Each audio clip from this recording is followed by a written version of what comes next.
Good evening. ഞാൻ ഇന്നൊരു restocking video ആയിട്ടാണ് വന്നിരിക്കുന്നത്. ഇതേ സാധനങ്ങളൊക്കെ വാങ്ങിച്ച് പിറക്കി വീട്ടിൽ കൊണ്ടുവന്നിട്ടുണ്ട്.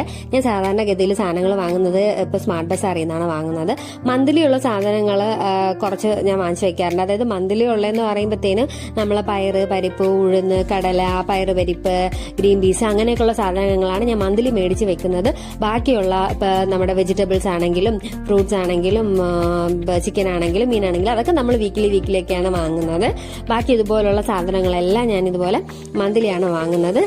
ഈ ബോക്സുകളെല്ലാം ഞാൻ വാങ്ങിച്ചത് സ്മാർട്ട് ബസാറിൽ നിന്നാണ്. ഈ ബോക്സുകളൊക്കെ ഇതിനകത്ത് സാധനങ്ങൾ ഉണ്ടായിരുന്നു. അതെല്ലാം കഴിഞ്ഞതിന് ഞാൻ കഴുകി സെറ്റ് ചെയ്തിട്ട് ഇത് വെയിലത്തൊക്കെ വെച്ച് ഉണക്കി അടുക്കി പിറക്കി വെച്ചിരുന്ന സാധനങ്ങൾ വാങ്ങിച്ചിട്ട് ഞാൻ ഇതുപോലെ റീസ്റ്റോക്ക് ചെയ്യാറാണ് പതിവ്. പിന്നെ ഈ മുളക് പൊടിയും മല്ലിപ്പൊടിയും ഉള്ള സാധനങ്ങളൊക്കെ ഞാൻ മന്ത്ലി വാങ്ങാറില്ല. ഇപ്പൊ ഇത് വാങ്ങിച്ചു കഴിഞ്ഞാൽ നമുക്കൊരു 2 to 3 months ഉണ്ടാവും. കാരണം ഞങ്ങളിവിടെ ആൾക്കാർ കുറവാണ്. ആൾക്കാരെന്ന് പറയുമ്പോൾ ഞാൻ, ഹസ്ബൻഡും, മോനും മാത്രമേ ഇവിടെ ഉള്ളൂ. ബാക്കി നമുക്കത് അപ്പൊ അതിനനുസരിച്ചുള്ള ഉപയോഗം മാത്രമേ വരുന്നുള്ളൂ.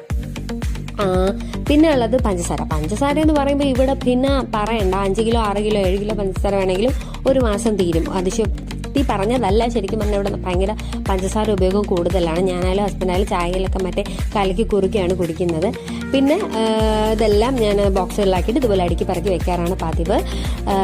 എൻ്റെ കുഞ്ഞടുക്കളയാണ്. അതുകൊണ്ട് ഞാൻ എല്ലാം അവിടെ ഒതുക്കി എങ്ങാണ് വെക്കുന്നത്. ഒരുപാട് വാരി വലിച്ചിടാൻ എനിക്ക് ഇഷ്ടമുള്ള കാര്യമല്ല.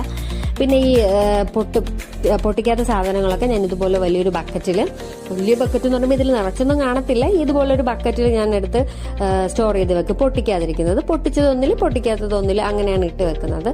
അതുപോലെ തന്നെയാണ് മോന്റെ സ്നാക്സിന്റെ കാര്യങ്ങളാണെങ്കിലും ഞാൻ സ്നാക്സ് ഇതുപോലെ പൊട്ടിക്കാത്തതൊന്നിൽ അങ്ങനെ സെപ്പറേറ്റ് ചെയ്തിട്ടാണ് ചെയ്യുന്നത്.